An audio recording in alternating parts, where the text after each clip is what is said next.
Hello friends, how are you. I hope कि आप सब अच्छे होंगे। आप सबका वेलकम है आपके अपने यूट्यूब चैनल एक्सपर्ट ओपिनियन पर।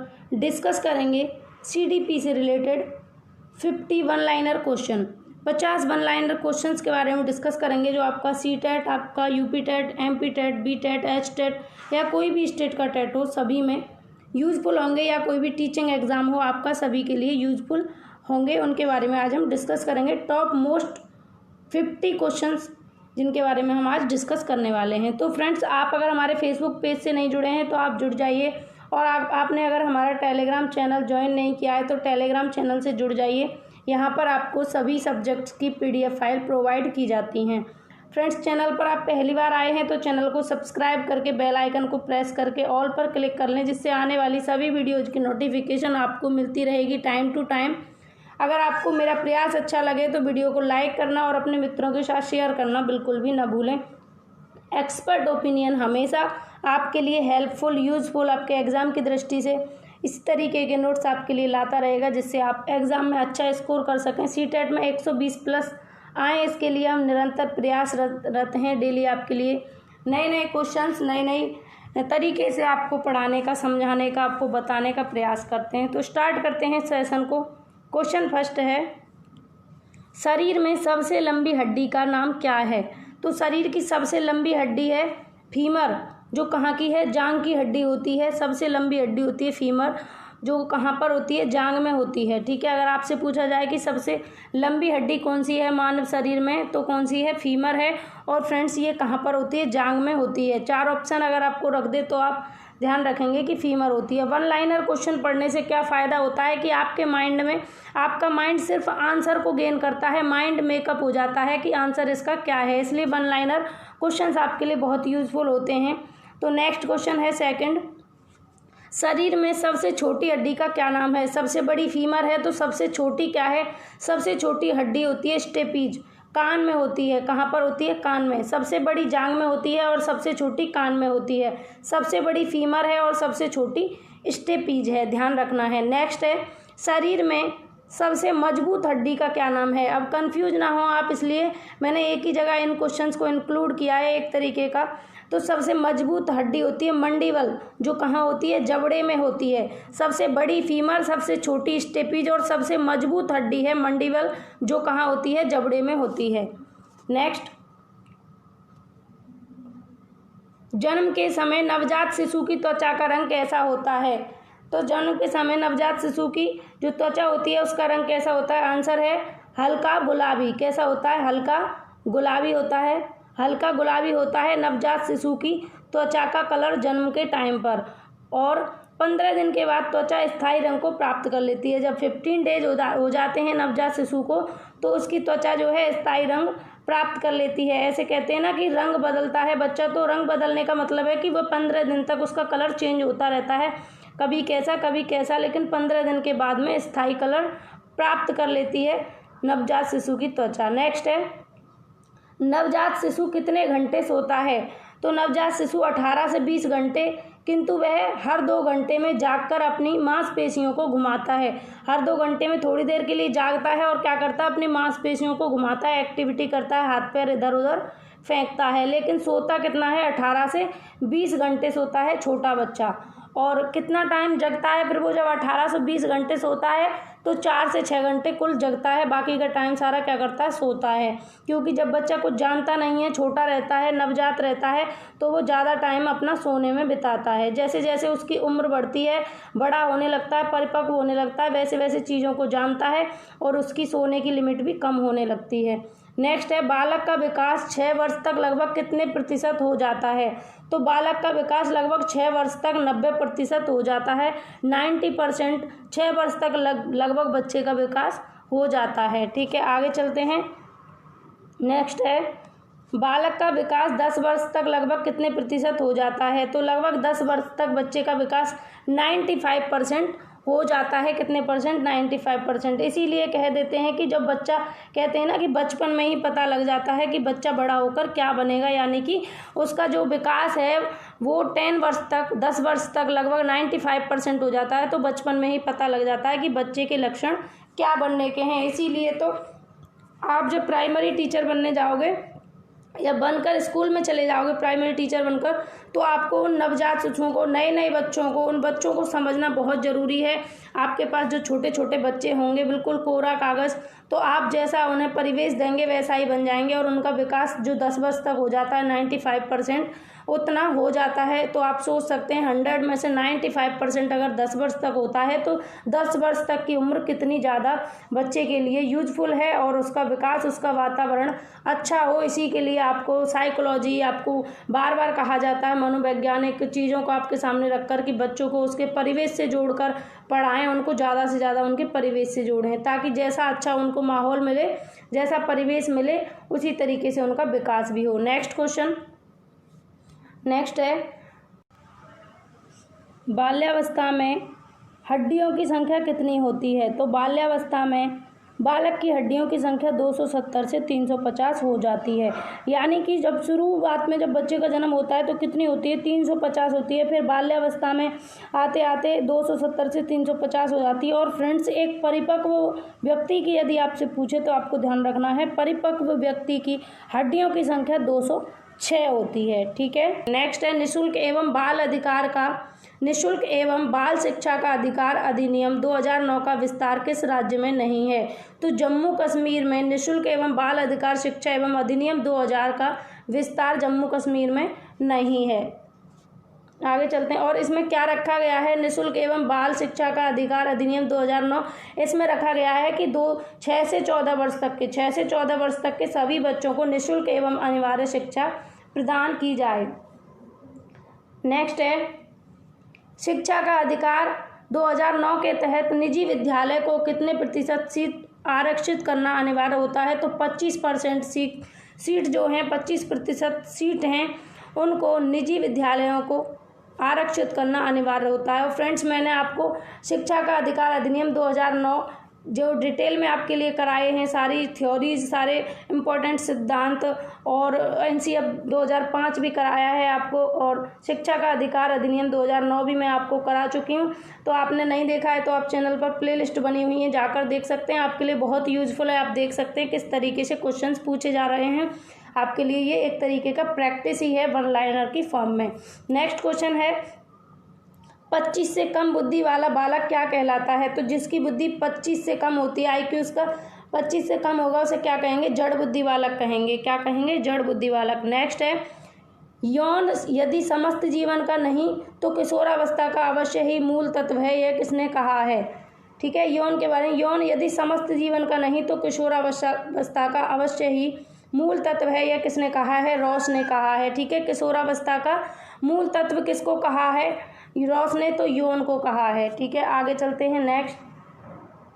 नेक्स्ट है कुशाग्र बुद्धि अथवा प्रतिभावान बालक वह है जो निरंतर किसी भी उचित कार्य क्षेत्र में अपनी अद्भुत कार्य कुशलता अथवा प्रवीणता का परिचय देता है। यह कथन किसका है? तो हेविंगहस्ट ने कहा है। हेविंगहस्ट ने क्या कहा है कि जो कुशाग्र बुद्धि अथवा प्रतिभावान बालक होते हैं वो निरंतर किसी भी उचित कार्य क्षेत्र में अपनी अद्भुत कार्य कुशलता एवं प्रवीणता का परिचय देते हैं। यानी कि कोई कार्य क्षेत्र है उसमें वे अपनी कुशलता का, अद्भुत और प्रवीणता का परिचय देते हैं। ये किसने कहा है? हेविंगहस्ट ने कहा है प्रतिभाशाली या कुशाग्र बुद्धि बच्चे के बारे में।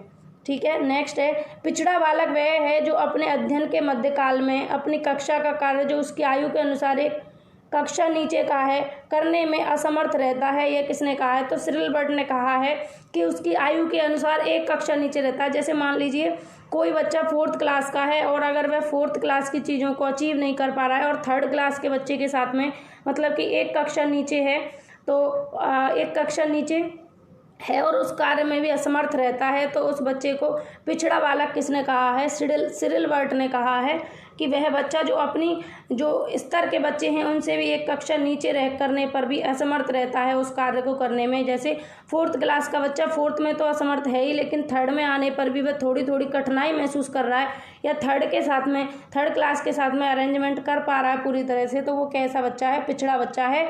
यानी कि सीधी सीधी बात है कि अपनी एज के और अपनी कक्षा के बच्चे हैं उनसे एक कक्षा पीछे रहने वाला बच्चा कैसा है? सिरिल बर्ट के अनुसार पिछड़ा बालक है।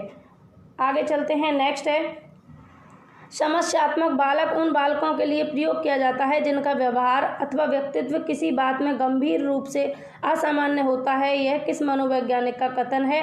तो यह वैलेंटाइन ने कहा है। समस्यात्मक बालक उन बालकों को कहा है जिनका व्यवहार और व्यक्तित्व किसी बात में गंभीर रूप से असामान्य होता है। ठीक है, तो गंभीर रूप से कैसा होता है? असामान्य होता है, सामान्य से अलग होता है किसी भी बच्चे का व्यवहार या व्यक्तित्व। तो वह कैसे बच्चे हैं?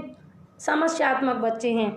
जैसे कोई बच्चा है क्लास में बार बार सबको डिस्टर्ब करता है, बार बार यही काम करता है और क्लास में फिर वो क्या करेगा और बच्चों को डिस्टर्ब करेगा, तो वह कैसा बच्चा बन जाएगा? समस्यात्मक बन जाएगा, क्योंकि वह अपने साथ साथ दूसरों को भी परेशान कर रहा है, उनको भी डिस्टर्ब कर रहा है, तो वह बच्चा समस्यात्मक है। या कोई बच्चा चोर हो सकता है, क्लास में सभी बच्चों की चीज़ें चुरा लेता है, तो गंभीर रूप से वह असामान्य होता है। ठीक है, सामान्य से भिन्न होता है। नेक्स्ट है, वह बालक जो समाज द्वारा स्वीकृत आचरण का पालन नहीं करता अपराधी कहलाता है। यह कथन किसका है? तो यह हीली ने कहा है कि वह बच्चा जो समाज द्वारा स्वीकृत आचरण का पालन नहीं करता अपराधी कहलाता है। जैसे कि अब बहुत सारे बच्चे होते हैं बाल अपराध करते हैं, बहुत आपने केसेस सुने होंगे। तो वो बच्चे क्या करते हैं कि जो समाज ने नियम बनाए हैं, रूल्स बनाए हैं, उनका आचरण, उनका पालन नहीं करते, उन चीज़ों का पालन नहीं करते और वह अपराधी हो जाते हैं, क्योंकि उनके खिलाफ जब जाएंगे, उनसे अलग जाएंगे, उनके विरोध में जाएंगे तो अपराधी हो जाएंगे। नेक्स्ट है, बुद्धि के किस सिद्धांत को बालू का ढेर कहा गया है? तो बहुतत्व सिद्धांत को बालू का ढेर कहा गया है। अब बात है बहुतत्व सिद्धांत दिया किसने, है ना? तो बहुतत्व सिद्धांत को देने वाले मनोवैज्ञानिक कौन है? जल्दी से कमेंट करिए, जल्दी से फास्ट। तो मैं आपको बता दूं, बहुतत्व सिद्धांत को थॉर्नडाइक ने दिया है। किसने दिया है? थॉर्नडाइक ने। ठीक है, बुद्धि के बहुतत्व या बहुकारक सिद्धांत को देने वाले मनोवैज्ञानिक थॉर्नडाइक हैं, जिन्होंने प्रयास एवं त्रुटि का सिद्धांत भी दिया, थॉर्नडाइक ने। तो इन्होंने ही इनका जो दिया हुआ सिद्धांत है बहुतत्व सिद्धांत बुद्धि का, इसको बालू का ढेर भी कहा गया है। नेक्स्ट है, के चेहरे को देखकर उसकी बुद्धि का पता लगाया जा सकता है। यह कथन किसका है? तो लेविटर का है। लेविटर ने कहा है कि किसी व्यक्ति के चेहरे को देखकर पता लगाया जा सकता है कि उसकी बुद्धि कैसी है, मंद बुद्धि है या कुशाग्र बुद्धि है। नेक्स्ट है, वे शिक्षार्थी जो समृद्ध ज्ञान और शैक्षणिक दक्षता को हार्दिक इच्छा प्रदर्शित करते हैं उनके पास होता है। तो उनके पास निष्पादन उपागम अभिविन्यास होता है। निष्पादन उपागम अभिविन्यास उन शिक्षार्थियों के पास होता है जो समृद्ध ज्ञान और शैक्षणिक दक्षता को हार्दिक इच्छा प्रदर्शित करते हैं। ठीक है, नेक्स्ट है, प्रतिभाशाली बालक वह है जो अपने उत्पादन की मात्रा, दर तथा गुणवत्ता में विशिष्ट होता है। यह कथन किसका है? तो टर्मन एवं ओडम ने कहा है कि प्रतिभाशाली बच्चे वे हैं जो अपने उत्पादन की मात्रा, दर तथा गुणवत्ता में विशिष्ट होते हैं। आगे चलते हैं। नेक्स्ट है, 12 वर्ष तक बालक के मस्तिष्क का भार कितना होता है? तो 12 वर्ष तक बच्चे के मस्तिष्क का भार कितना हो जाता है? लगभग 1260 ग्राम, जबकि एक स्वस्थ मनुष्य के मस्तिष्क का भार 1400 ग्राम होता है। यानी कि आपने देखा 1400 ग्राम में से 1260 ग्राम यदि 12 वर्ष तक हो गया तो कितनी मात्रा में? बहुत कम। इसीलिए कहते हैं कि मनुष्य के जो बच्चा होता है, बच्चे के मस्तिष्क का 95 या 90% विकास बाल्यावस्था में ही हो जाता है, यानी कि 12 वर्ष तक हो जाता है और 6 से 12 वर्ष तक चलती है बाल्यावस्था। इसलिए शुरू में ही बच्चे का मस्तिष्क का जो विकास होना होता है वो हो जाता है। इसीलिए प्राथमिक स्तर पर अनेक प्रविधियों के थ्रू बच्चे को पढ़ाने की कोशिश की जाती है जिससे उसका विकास पूरी तरह हो सके। नेक्स्ट है, मनुष्य के शरीर में कितनी हड्डियां होती हैं? तो मनुष्य के शरीर में 206 हड्डियां होती हैं। एक परिपक्व मनुष्य के शरीर में कितनी हड्डियां होती हैं? 206 होती हैं, जबकि बालक के जन्म के समय बालक में 270 हड्डियां होती हैं एवं बाल्यावस्था में बालक की हड्डियां 350 तक होती हैं। यानी कि जन्म के समय 270, बाल्यावस्था में 350 और जब बड़ा हो जाता मनुष्य परिपक्व तो 206 हड्डियां हो जाती हैं। यानी कि बड़े होते होते हड्डियों की संख्या कम हो जाती है, जुड़ने लगती हैं हड्डियां तो वह कम हो जाती हैं। नेक्स्ट है, बालक के विकास की दशा कैसी होती है? सिर से पैर की ओर। कैसे होती है? सिर से पैर की ओर। इसे केंद्रा से बाहर की ओर और सामान्य से विशिष्ट की ओर भी कहते हैं। पहले सिर बनता है और फिर और अन्य अंग बनते हैं बालक के। इस तरीके से सिर से पैर की ओर बालक के विकास की दशा होती है। नेक्स्ट है, और इन सब चीज़ों को हम डिटेल में डिस्कस कर चुके हैं, इसलिए ज़्यादा चर्चा नहीं कर रहे हैं। आपने नहीं देखे हैं बाल विकास के सिद्धांत तो आप जाकर देख सकते हैं, सभी थियरीज डिस्कस की हुई हैं। नेक्स्ट है विश्लेषणात्मक मनोविज्ञान के जनक कौन है? तो सिगमंड फ्रायड है मनोविश्लेषणात्मक या विश्लेषणात्मक मनोविज्ञान के जनक, और सिगमंड फ्रायड को भी हम डिटेल में डिस्कस कर चुके हैं। नेक्स्ट क्वेश्चन है तूफान की अवस्था किसे कहा जाता है? तो किशोर अवस्था को तूफान की तनाव की अवस्था कहा जाता है, ठीक है। और ये किसने कहा है? इसको कहने वाले हैं स्टैनले हॉल। उन्होंने कहा है कि किशोर अवस्था बहुत ही तनाव, तूफान एवं कठोर जो है समन्वय की अवस्था है। नेक्स्ट है किशोर अवस्था को तूफान अवस्था किसने कहा है? देखिए नेक्स्ट क्वेश्चन आ गया स्टैनले हॉल ने। नैतिक विकास का सिद्धांत किसने दिया? तो कहोल वर्ग ने दिया। जहाँ भी आपको नैतिक विकास की बात आए तुरंत आपको ध्यान रखना है कि इसका राइट आंसर क्या होगा, कहोल वर्ग होगा। और किशोर अवस्था की परिभाषा में यदि तूफान, तनाव और कठोरता की या फिर बहुत कठिन समन्वय की अवस्था पूछा जाए तो आपको ध्यान रखना है स्टैनले हॉल ने कहा है। नेक्स्ट है मूल प्रवृत्ति का सिद्धांत किसने दिया? मैकडोगल ने दिया, और इन्होंने 14 मूल प्रवृत्तियां बताई। कितनी? 14 मूल प्रवृत्तियां बताई। नेक्स्ट है संवेग क्या है? मन की उत्तेजित दशा को संवेग कहते हैं, जैसे क्रोध, खुशी, प्रेम, स्नेह, भय, ये सब चीज़ क्या है? संवेग हैं। ये मन की उत्तेजित दशा है। और संवेग और संज्ञान को भी हम डिटेल में डिस्कस कर चुके हैं। आपने नहीं देखा है तो आप जाकर देख सकते हैं, चैनल पे बहुत सारा डेटा पड़ा हुआ है जो आपके सीटेट को क्रैक करने में आपकी बहुत ज़्यादा हेल्प करेगा, और सीटेट में 120 प्लस दिलाने में आपकी बहुत ज़्यादा हेल्प करेगा। 120 प्लस का टारगेट है सीटेट का, सीटेट 2020 का। आपने क्रोध और संवेग नहीं देखे हैं फ्रेंड्स तो आप जाकर देख सकते हैं। नेक्स्ट क्वेश्चन है व्यक्तित्व का स्वय सिद्धांत किसने दिया? तो कार्ल रोजर ने दिया। कार्ल रोजर ने व्यक्तित्व का स्वय सिद्धांत दिया। आगे चलते हैं। नेक्स्ट है वह स्तर जिसमें बच्चा किसी वस्तु एवं घटना के बारे में तार्किक रूप से सोचने लगता है उसे कौन सी अवस्था कहते हैं? तो मूर्त क्रियात्मक अवस्था कहते हैं, ठीक है। मूर्त क्रियात्मक अवस्था में क्या होता है? बच्चा चीज़ों को देखकर या किसी घटना को देखकर उसके बारे में तर्क करने लगता है, सोचने लगता है। लेकिन ध्यान रखना है घटना किसी वस्तु या किसी घटना को देखकर, ठीक है ना, देखकर तब वह क्या करता है? तर्क करने लगता है, तब वो होगी मूर्त क्रियात्मक अवस्था। आगे चलते हैं। नेक्स्ट है सृजनात्मकता मुख्य रूप से किससे संबंधित है? तो अपसारी चिंतन से सृजनात्मकता संबंधित है। यहाँ से बार बार क्वेश्चन पूछा जाता है सीटेट में, या ऐसे पूछेगा कि अपसारी चिंतन किससे संबंधित है, तो आपको ध्यान रखना है सृजनात्मकता से संबंधित है।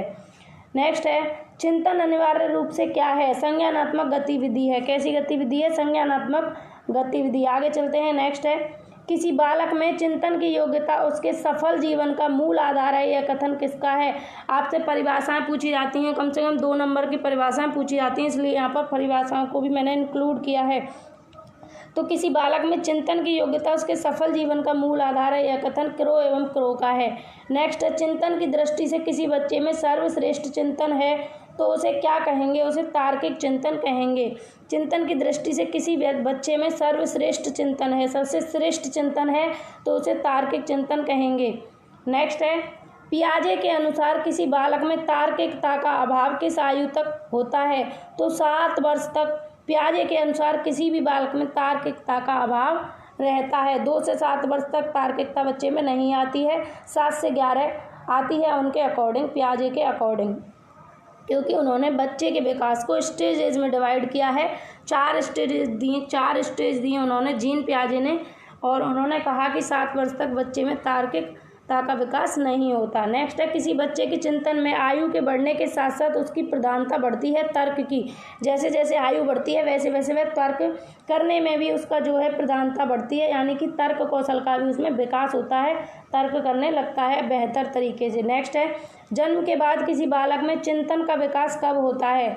तो जन्म के बाद किसी बच्चे में चिंतन का विकास 2 वर्ष की आयु के बाद होता है। 2 वर्ष तक उसमें चिंतन का इतना विकास नहीं हो पाता। नेक्स्ट है किसी बालक का बौद्धिक विकास, शारीरिक विकास तथा संवेगात्मक विकास, उसकी विकास की प्रक्रिया का कौन सा कारक है? तो आंतरिक कारक है। मैंने आपको बताया कि विकास के 2 कारक होते हैं, अंतः कारक या आंतरिक कारक और बाह्य कारक। मैंने जब डिटेल में डिस्कस किया था आपसे विकास की अवधारणा के बारे में, विकास को प्रभावित करने वाले कारकों के बारे में, तो मैंने आपको बताया था कि विकास को प्रभावित करने वाले 2 तरीके के कारक हैं, एक आंतरिक और एक बाह्य, ठीक है। तो इसमें बौद्धिक विकास बौद्धिक, शारीरिक तथा संवेगात्मक विकास, उसके विकास की प्रक्रिया का कौन सा कारक है? तो आंतरिक कारक है। नेक्स्ट है, माता पिता से संतानों को प्राप्त होने वाले गुणों को कहते हैं वंशानुक्रम कहते हैं। हम वंशानुक्रम और वातावरण को भी डिटेल में डिस्कस कर चुके हैं। फ्रेंड्स, हमने ईवीएस लगभग ख़त्म कर ली है, अब बस प्रैक्टिस चलेगी। ईवीएस की एनसीईआरटी सारी हम डिस्कस कर चुके हैं और साइकोलॉजी की भी हम सारी थियरीज जो आपके सीटेट के लिए इंपॉर्टेंट है हम सभी को डिस्कस कर चुके हैं। आपने नहीं देखी तो आप देख सकते हैं जाकर, और अब चलेगी सिर्फ प्रैक्टिस आपकी। और कोई पॉइंट अगर रह जाएगा, कोई सिलेबस में से कोई टॉपिक रह जाएगा तो उसको बीच बीच में डिस्कस करते रहेंगे। बाकी ज़्यादातर 90% हमने साइकोलॉजी और ईवीएस का सिलेबस डिस्कस कर लिया है। नेक्स्ट है, अधिगम की प्रक्रिया पूर्ण कब होती है? जब व्यवहार में स्थायी परिवर्तन हो जाए। अधिगम की प्रक्रिया कब पूर्ण होगी? जब व्यवहार में स्थायी परिवर्तन हो जाए या वांछित परिवर्तन हो जाए तो अधिगम की प्रक्रिया कैसी हो जाएगी? पूर्ण हो जाएगी। नेक्स्ट है, मनोविज्ञान का जनक किसे कहा जाता है? तो सिगमंड फ्राइड को मनोविज्ञान का जनक कहा जाता है। ठीक है, आगे चलते हैं। नेक्स्ट है, अंधों की लिपि के जनक किसे माना जाता है? तो लुई ब्रेल को अंधों की लिपि का जनक माना जाता है। लुई ब्रेल ने ब्रेल लिपि किसको दिया? ब्रेल लिपि को दिया, जिसकी हेल्प से अंधे लोग जो होते हैं, ब्लाइंड होते हैं, वो पढ़ने में उनको हेल्प मिलती है, उनके पढ़ने का वही साधन है। नेक्स्ट है, अंधों के लिए लुई ब्रेल ने कौन सी लिपि का प्रतिपादन किया? देखिए आ गया नेक्स्ट क्वेश्चन, ब्रेल लिपि का। कौन सी लिपि? ब्रेल लिपि का। नेक्स्ट है, नर्सरी पद्धति के जनक किसे कहा जाता है? तो मारिया मॉन्टेसरी को नर्सरी पद्धति का जनक कहा जाता है। और उन्होंने कहा है कि बच्चों के हाथों की मांसपेशियां जितना ज़्यादा कार्य करती हैं उनके लेखन में उतना ही ज़्यादा सुधार होता जाता है। नेक्स्ट है, एलकेजी व यूकेजी पद्धति के जनक हैं तो फ्रॉवेल हैं एलकेजी व यूकेजी पद्धति के जनक। और एक क्वेश्चन और पूछते हैं फ्रॉवेल से, किंडरगार्टन के जनक कौन है या किंडरगार्टन किसने दिया? तो ये आपके फ्रॉवेल ने दिया, या किंडरगार्टन पद्धति के जनक फ्रॉवेल हैं। नेक्स्ट हैं, जीन पियाजे कहाँ के मनोवैज्ञानिक थे? स्विट्जरलैंड के मनोवैज्ञानिक थे जीन पियाजे। इन्होंने क्या है, बच्चे के लिए 4 अवस्थाएं दी, बच्चे के विकास की, बाल विकास की 4 अवस्थाओं को इन्होंने दिया, अपनी 4 स्टेजेज में बच्चे के विकास को, बालक के विकास को इन्होंने बताया है जीन पियाजे ने। नेक्स्ट है, जीन पियाजे किस विचारधारा के समर्थक थे? तो संज्ञानवादी थे, संज्ञानात्मक विचारधारा के ये समर्थक थे जीन पियाजे।